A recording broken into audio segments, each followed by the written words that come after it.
ake silungise la, ningangikhonzi mina, ningangikhonzi. Kunabantu abaze bengibhalele ku-inbox bengitshela ukuthi bangikhonzile. Abanye beze becomment ngisho kuma-video ami bethi bebengikhonzile. Ngiyacela ukuthi ngingangikhonzi mina ngizonifundisa ukuthi khonzani uNkulunkulu uJehova. Kunakho ukuthi abantu belokho bengicekisela ngokuthi mangikwenzekile ngakhuluma into abangayithandi bethi bebengikhonzile ngikhiphile kubona besho zonke lezi zinto lezi. Ngeke ngikwazi mina ukukhuluma izinto ezodane zivuna wena nezodane ejabulisa wena. Ngizokhuluma nje lokho engikuhlazile ngakubona ukuthi kuyiqiniso. Isihloko sami ke sithi kungenzeka yini kanti sikhonza uSathane kodwa sinakile.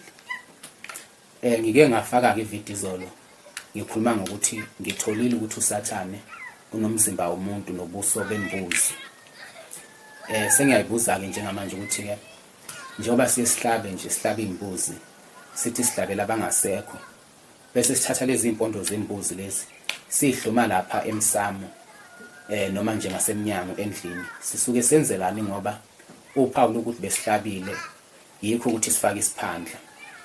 Manje njengoba size sibeke nje lezi impondo zembuzi lezi kanti lezi impondo zembuzi lezi ziwuphawu lweSatanism.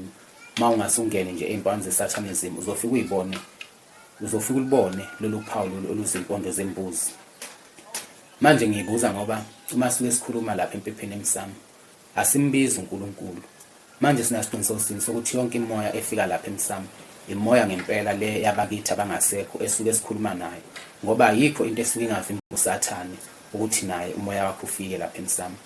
Manje ngiyabuza ke ngithi mina kungenzeka ukuthi ukuthi siyamkhonza uSathane kodwa egameni lamasiko sithi thina sigcina amasiko sikhumbula abakithi abangasekho noma sigcinela bona abakithi abangasekho.